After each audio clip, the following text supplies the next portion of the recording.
সম্মানিত হাজিরিন, আজকে ছোট্ট শিশু থেকে শুরু করে বৃদ্ধা মহিলা পর্যন্ত আজকে কেউ রেহাই পায় না এই নরপিশাচ নরপশুদের হাত থেকে কতবার টিকে না। আজকে দেখা যায় আমাদের সমাজ ব্যবস্থায় পরকীয়া, যেটা একটা জেনা করার একটা মাধ্যম, প্রেম ভালোবাসা যেটা সর্বশেষ পরিণতি হচ্ছে ধর্ষণ বা জেনা ব্যভিচার, এগুলো আমাদের সমাজে আজকে দেখা যাচ্ছে ভয়াবহ আকার ধারণ করছে। আপনার ছেলে বলেন বা আমার ছেলে বলি, আপনার মেয়ে বলেন বা আমার মেয়ে বলি, যাই বলি না কেন, আপনার হোক আর আমার হোক, আজকে আপনি তাকিয়ে দেখেন যে আজকে আপনার আমার ছেলে মেয়েদের অবস্থা কিরকম, তাদের অবস্থা আজকে, তাদের পরিস্থিতি আজকে কিরকম। আজকে ছোট্ট ছোট্ট নাবালক বলা চলে এমন ছেলে মেয়েদের মধ্যে যে অবৈধ সম্পর্ক আছে না নাই, হ্যাঁ, এর সর্বশেষ পরিণতি কি হয়? আর ধর্ষণ না যেভাবে বিচার। ধর্ষণ বলতে বুঝি যেটা জোর করে আপনার চাহিদা পূরণ করতে হয় বা যার সম্পত্তি থাকে না, এটাকে আমরা ধর্ষণ অনেকে বলি, যেহেতু সম্পত্তির বাইরে। আর সম্পত্তির মধ্যে যেটাকে বলা হয় সেটা হচ্ছে জেনাবে বিচার, উভয় সম্পত্তি। আজকে শুধু এটা অবিবাহিতদের মধ্যে নয়, আজকে বিবাহিতদের মধ্যেও এটা মানে অনেক বিস্তার লাভ করেছে। আজকে দেখা যায়, শোনা যায় যে যারা বিবাহিত এ সমস্ত পুরুষ, কিছু পুরুষ এবং কিছু মহিলা, তারা ওই পরকীয়া বা প্রেম প্রীতি ভালোবাসা সর্বশেষ যার পরিণতি জেনাবে বিচার, এর মধ্যে তারা লিপ্ত হয়। এর থেকে আমাদের বাঁচা, এতে পথ থেকে আমাদের উদ্ধার হওয়ার উপায় আমাদের বের করতে হবে, খুঁজে বের করতে হবে কিভাবে এগুলো থেকে আমাদের রেহাই পাওয়া যায়। আজকে দেখা যায় ছোট্ট ছোট্ট নিষ্পাপ শিশুদেরকে ধর্ষণ, তাদেরকে হত্যা করা হয়, কয়েক টুকরো পর্যন্ত করা হয়েছে বাংলার জমিনে, আসলে নাই। কিছুদিন আগে রাইসা নামক একটা ছোট্ট শিশুকে বিশ্বাস কি করলো, ধর্ষণ করার পর কয়েক টুকরা তার গলা কেটে দ্বিখণ্ডিত করলো লাশকে গুম করার জন্য। এরকম শুধু রাইসা নয় বা রবিসা নয়, আরো অনেক ঘটনা প্রতিনিয়ত ঘটতেছে। বিশেষ করে জেনা ব্যভিচার, এগুলো আমাদের সমাজে বলেন, পরিবারে বলেন, রাষ্ট্রে বলেন, সব জায়গায় এটা বিস্তার লাভ করেছে এবং অহরহ এগুলো হচ্ছে। জেনা ব্যভিচার এটা তো মারাত্মক এক অপরাধ এবং পরিণামনা। বিশ্বনবীর দরবারে এক যুবক এসে বলল, ইয়া রাসূলুল্লাহ, ইয়া হাবিবাল্লাহ, হে আল্লাহর রাসূল, আমাকে জেনা করার অনুমতি দেন। মারাত্মক বিষয় যে রাসূলের দরবারে এসে রাসূলের কাছে জেনা করার অনুমতি চাচ্ছে, ব্যভিচার করার অনুমতি চাচ্ছে। রাসূলুল্লাহ সাল্লাল্লাহু আলাইহি ওয়াসাল্লাম তখন ওই যুবককে বললেন, যুবক শোনো, বলো তো তুমি কি তোমার মায়ের সাথে জেনা করতে তুমি কি পছন্দ করো? উত্তর দিল যে না। বলে যে তুমি তোমার বোনের সাথে তুমি জেনা করতে পছন্দ করো? তোমার ফুফুর সাথে, তোমার খালার সাথে তুমি কি জেনা করতে তুমি কি পছন্দ করো? বলে যে না। রাসূল বললেন, প্রত্যেকটা লোক চায়, প্রত্যেকটা লোক এটা অপছন্দ করে যে তার স্ত্রীর সঙ্গে কেউ জেনা করুক, তার মায়ের সাথে কেউ জেনা করুক, কেউ তার মেয়ের সঙ্গে জেনা করুক, বা কুকুর সাথে খালার সাথে কেউ জেনা করুক। এটা প্রত্যেকটা মানুষই অপছন্দ করে না, প্রত্যেকটা মানুষই এটা চায় না। কেউ কি চায়? কেউ কি চায় যে আমার মেয়েটা জেনা ব্যভিচারে লিপ্ত হোক? আপনি আমি কেউ কিছু চাই, এটা কেউ পছন্দ করে না। শুধু নিজেই পছন্দ নয়, পরিবারের কেউ পছন্দ করে না এবং সমাজের কেউ এটা পছন্দ করে না, খারাপ এবং ঘৃণার চলে যায়। তাহলে আমাদের সমাজে এই জেনা ব্যভিচার যে সংঘটিত হয়, এই জেনা ব্যভিচার কি কারণে আমাদের সমাজে এই জেনা ব্যভিচারগুলো সংঘটিত হয়? এর মধ্যে একটা কারণ হচ্ছে যুবক যুবতীদের নির্জনতা। যুবক যুবতীতে নির্জনতার কারণে জেনার একটা পথ খুলে যায়, জেনা ব্যভিচারের পথ খুলে যায়। মনে করেন আপনার একটা মেয়ে, যুবতী মেয়ে, আপনি যদি একাই তাকে মার্কেটে যেতে দেন, একাই যদি চিকিৎসকের কাছে বা হসপিটাল চিকিৎসার জন্য পাঠিয়ে দেন, একাকি যদি প্রাইভেট মাস্টার দেন একটা যুবতীর মেয়েকে, বা একাকি রাস্তা দিয়ে চলাফেরার অনুমতি দেন, বা আপনি যদি একাকি ভাবে তাকে বিভিন্ন জায়গায় ঘোরাফেরা করে দেন, তাহলে তো এর দ্বারা চেনার একটা পথ খুলে যায়। এজন্য যুবতী মেয়েদেরকে খবরদার একাকি ভাবে কোথাও ছেড়ে দেওয়া যাবে না, এবং কোথাও একাকি ভাবে যেতে দেওয়া যাবেও না। এটা একটা কারণ। আজকে আমাদের সমাজ ব্যবস্থায় অনেক যুবতী মেয়ে আছে, আজকে আমরা অনেক অভিভাবক আছি, আমার মেয়ে কোথায় যাচ্ছে, কোথায় কি করতেছে, এই খবর, এই খোঁজটুকু পর্যন্ত আপনি আমি নেই। যার কারণে আমাদের সমাজে এই জেনা ব্যভিচার আজকে সংগঠিত হচ্ছে। আর একটা হচ্ছে অবাধ মেলামেশা। যুবক যুবতী, পুরুষ মহিলা অবাধ মেলামেশার কারণে আজকে জেনার পথ খুলে যাচ্ছে। আজকে পুরুষ মহিলা মার্কেটে বলেন, গ্রামগঞ্জে বলেন, শিক্ষা প্রতিষ্ঠানে বলেন, অফিস আদালতে বলেন, যেখানেই বলেন না কেন, আজকে বলেন তো পুরুষ মহিলা এবং যুবক যুবতীদের অবাধ মেলামেশা আছে না নাই? আমাদের সমাজ ব্যবস্থা আছে না? হ্যাঁ, এটা একটা জেনা পথ, জেনার রাস্তা খোলার এটাও একটা পথ, যে যুবক যুবতী এবং পুরুষ মহিলাদের অবাধ মেলামেশা, এটাও একটা জেনা সংগঠিত হওয়ার একটা পথ এবং রাস্তা। আরেকটা যেসব কারণে জেনা সংগঠিত হয় তার মধ্যে আরেকটা হচ্ছে বিলম্বে বিবাহ করা, বিলম্বে বা দেরিতে বিবাহ করা। একটা পুরুষ বা একটা যুবক বা একটা যুবতী মেয়ে, ইসলামের নিয়ম হলো তার সাবালক এবং সাবালিকা হলে তাদের বিয়ে দিয়ে দাও। আজকে আমরা কি করছি, যে বিবাহের বিষয়টাকে আপনি আমি আজকে সমাজে কঠিন করে ফেলেছি। যেমন আজকে বিবাহ বিলম্ব হওয়ার একটা কারণ, অন্যতম একটা কারণ হলো যৌতুক প্রথা। আছে না নাই? হ্যাঁ, যৌতুক দিতে না পেরে গরিব মানুষ কি করবে, যৌতুক দিতে পারতেছে না, যার কারণে তার মেয়েটার বিবাহ হয়ে যাচ্ছে না। এদিকে তো মেয়ের বয়স অনেক বেড়ে যাচ্ছে। প্রত্যেকটা মানুষের তো একটা চাহিদা আছে, যুবক এবং যুবতী প্রত্যেকের একটা ভিতর চাহিদা আছে, দৈনিক চাহিদা আছে। এই চাহিদার পূরণ করার তো বৈধ উপায় হচ্ছে বিবাহ। যখন বিবাহ হয় না তখন তারা অবৈধ করছে। কথা বলে ঠিক কিনা? হ্যাঁ, এই দেরিতে বিবাহ নেওয়া, এটা একটা জিনা ব্যভিচারের পথ খোলার একটা রাস্তা। এরপরে মহিলাদের বেপরদায় চাল চলাফেরা এবং নম্রতা, মহিলাদের বেপরদায় চলাফেরা ও নম্রতা। আজকে আমাদের সমাজ ব্যবস্থা দেখেন, যেখানে হাদিসের মধ্যে আছে যে আল মারআতু আওরাতুল, মহিলা হচ্ছে গোপনীয় বিষয়। মহিলা কি গোপন জিনিস। হাদিসের মধ্যে এসেছে যখন সে বের হয় তখন শয়তান পুরুষদের চোখে তাকে লোভনীয় করে তোলে।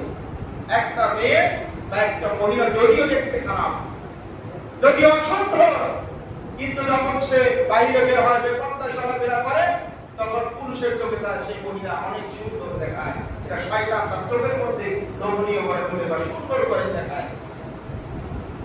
আজকে সমাজ ব্যবস্থা দেখে বেপরদা, কেনই বা ধর্ষণ না হবে? একটা মহিলা কোন সাহসে অভিভাবক ছাড়া রাতের অন্ধকারে চলাফেরা করে?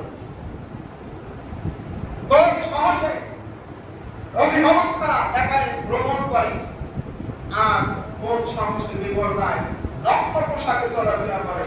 কারণ প্রত্যেকটা পুরুষের ভিতর যৌবনের চাহিদা আছে না? জৈবিক চাহিদা প্রত্যেকটা পুরুষ এবং মহিলার ভিতরে আছে। যখন একটা পুরুষ মনে করেন, যদি একটা কলা যদি আপনি শুলে রাখেন, বা আপনার একটা কলা যদি আপনি সিলে রাখেন, ওর ভিতরে তো মাছি বলবেই। তেঁতুল যদি আপনার সামনে দেওয়া হয়, আপনার জিহ্বা দিয়ে তো পানি আসবেই না, স্বাভাবিক ব্যাপার। আপনার মেয়ে, আপনার স্ত্রী যে বেপরোয়া চলাফেরা করতেছে, এদেরকে তো পুরুষদেরা, এদেরকে তো যুবক এবং বলেন পুরুষ বলেন, এরা তো এদের ভিতর তো একটা চাহিদা আছে।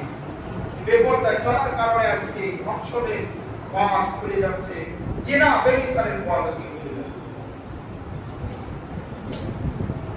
আরেকটা হচ্ছে জেনা ব্যভিচার সমাজে বৃদ্ধির আর একটা কারণ হচ্ছে নোংরা ফিল্ম দেখা, নোংরা সিনেমা বা শোনা বা দেখা। এরা জেনা ব্যভিচার সংগঠিত হওয়ার একটা কারণ।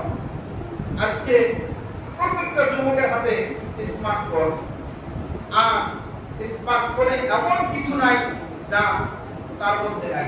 প্রত্যেকটা বিষয় ওর মধ্যে আছে। আরো জিনিসও আছে, খারাপ জিনিসও আছে। আপনি যদি চান ভালো জিনিস দেখতে, যা ইচ্ছা ভালো জিনিস সব পাবেন। যদি খারাপ দেখতে চান, যা ইচ্ছা যত খারাপই সব ওর ভিতরে আছে। এই যে বিভিন্ন সাইট আছে, মোবাইল ফোনে বিভিন্ন সাইট আছে, ফিল্ম আছে, নোংরা কিছু ভিডিও আছে, নেকেড কিছু ভিডিও আছে। এগুলো যখন আবার যুবক এবং যুবতী ভাই বোনেরা দেখে, তখন তো তাদের একটা জৈবিক চাহিদা আছে, সেটা পূরণ করবে কিভাবে? তখন তারা উত্তেজিত হয়, তারা বিভিন্ন জেনা ব্যভিচারে এবং অবৈধ সম্পর্কের মধ্যে তারা লিপ্ত হয়। এজন্য সরকারও চাচ্ছে যে এই সাইটগুলো বন্ধ করে দেওয়া উচিত, এই সাইটগুলো বন্ধ করে দেওয়া। এরপর আছে বেশ্যাবৃত্তির স্বীকৃতি। আমাদের দেশে বেশ্যাবৃত্তির স্বীকৃতি আছে না নাই? পতিতালয় আছে না নাই? এটাও একটা জেনা ব্যভিচারের কারণ। এটা জেনা ব্যভিচারের একটা পথ খুলে দেয়। মদ এবং মাদক দ্রব্যের ব্যাপক ব্যবহার, গত জুমায় আলোচনা করেছিলাম যে মাদক দ্রব্য যখন সে নিশা গ্রহণ করে তখন মাতাল হয়ে যায়। তখন সে বোঝে না, শিশু বোঝে না, বৃদ্ধা বোঝে না, কিছুই বোঝে না। তখন সে একটা দুর্ঘটনা করে ফেলে বা ধর্ষণ যাকে পায় তাকে ধর্ষণ করে ফেলে। এই যে ছোট ছোট শিশু যেগুলো ধর্ষিত হয়, এগুলো দেখবেন অধিকাংশ তারা মাতাল, এরাই কিন্তু এই কাজগুলো করে। মাদক দ্রব্যের সাইলামের কারণে, ব্যাপক প্রসারের কারণে আমাদের সমাজে জেনা ব্যভিচার বৃদ্ধি পাচ্ছে। আরেকটা কারণ হলো দ্বীন এবং ঈমানের দুর্বলতা, নৈতিক চরিত্রের অবক্ষয়। যার ভিতরে তাকওয়া নাই, যার ভিতরে নৈতিকতা নাই, এদের দ্বারা এই সমস্ত কাজ সম্ভব। কথা বলেন ঠিক কিনা? হ্যাঁ, যাদের ভিতরে কোনো নৈতিকতা নাই, যারা দুশ্চরিত্র, যাদের চরিত্র খারাপ, যাদের ভিতর তাকওয়া নাই, যাদের ভিতর ঈমান নাই, এরা হচ্ছে এদের দ্বারা এই সমস্ত কাজ করা সম্ভব। হাদিসের মধ্যে এসেছে যখন কোনো ব্যক্তি জিনা করে তখন তার ভিতর থেকে ঈমান বের হয়ে যায়। ঈমান বের করার মতো সে ভাসতে থাকে, কারণ জিনার করত অবস্থায় কখনো তার ভিতরে ঈমান থাকতে পারে না। জিনার অবস্থায় ওই ব্যক্তি কি হয়ে যায়? ঈমান বের হয়ে যায়, ঈমান ভাসতে থাকে। এজন্য ওই ব্যক্তি জেনা ব্যভিচারের মধ্যে লিপ্ত হয়। এই যে কারণগুলো, এই কারণগুলোর কারণে, এই সমস্ত কারণে আমাদের সমাজে জেনা ব্যভিচার সংঘটিত হচ্ছে। আজকে কেউই রক্ষা পাচ্ছে না। এর থেকে আমাদের উপায়, প্রধানত দুইটা উপায়। এর থেকে জেনা ব্যভিচার থেকে রক্ষার প্রধানত অনেকগুলো উপায় বলে, প্রধানত দুইটা উপায় হলো, এক নম্বর উপায় হলো পর্দার আইন চালু করা। কি পর্দা আইন চালু করা? একটা মহিলা যখন পর্দা অনুযায়ী চলাফেরা করবে, একটা মহিলা যখন পুরুষদের সামনে অবাধে চলাফেরা করবে না, নগ্ন পোশাকে চলাফেরা করবে না, কিচ্ছু সুন্দর পর্দা পুশিদায় চলাফেরা করবে, ওই নারী কখনো ধর্ষিত হবে না। কারণ একটা পুরুষ কখন একটা মহিলাকে ধর্ষণ করে? যখন তার চেহারা দেখে তার মনের মধ্যে আকাঙ্ক্ষা থাকে যে এত সুন্দর একটা মহিলা যাচ্ছে, এই তার ভিতরে কুবাসনা জাগ্রত হয়, কুআকাঙ্ক্ষা জাগ্রত হয় তার ভিতরে। তখন এই আকাঙ্ক্ষা থেকে আস্তে আস্তে সে জেনা ব্যভিচারের পথে লাগে। এর থেকে জেনা ব্যভিচার থেকে রক্ষার একটা অন্যতম উপায় হলো পর্দার বিধান চালু করা। পর্দা তো ফরজ, এই বিধানটাকে চালু করা রাষ্ট্রীয়ভাবে, তাহলে জেনা ব্যভিচার হাত থেকে রক্ষা হবে। নইলে যতই আইন করুক, যতই দায়ী করুক না কেন, ওই জেনা ব্যভিচার তো রক্ষা পাচ্ছে না।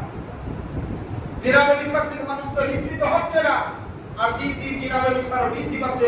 পেপার বলেন, পত্রিকা বলেন, দেখেন ধর্ষণ আর ধর্ষণ। বলতে পারেন হুজুর, তাহলে এই যে শিশুরা তাদের উপর পর্দা ফরজ নয়, এরা যে ধর্ষিত হচ্ছে, এদের কি পর্দার বিধান? এদের তো আমার পর্দার বিধানে আগে চালু হয় নাই। এরা পর্দা করবে কিভাবে? এদের তো ছোট্ট মানুষ, এদের উপর পর্দার বিধান নাই, এরা এখানে ধর্ষিত হবে। এরা ধর্ষিত হয় এই জন্য একটা উদাহরণ দিয়ে বলবেন যে আমাদের পাশে একজন প্রভাব প্রতিপত্তি মনে করেন তার মেয়ে বেপরদায় চলাফেরা করে, অর্ধনগ্ন অলুঙ্গ অবস্থায় চলাফেরা করে, আর একদল লোহাটে ওই মেয়েটাকে ফলো করে।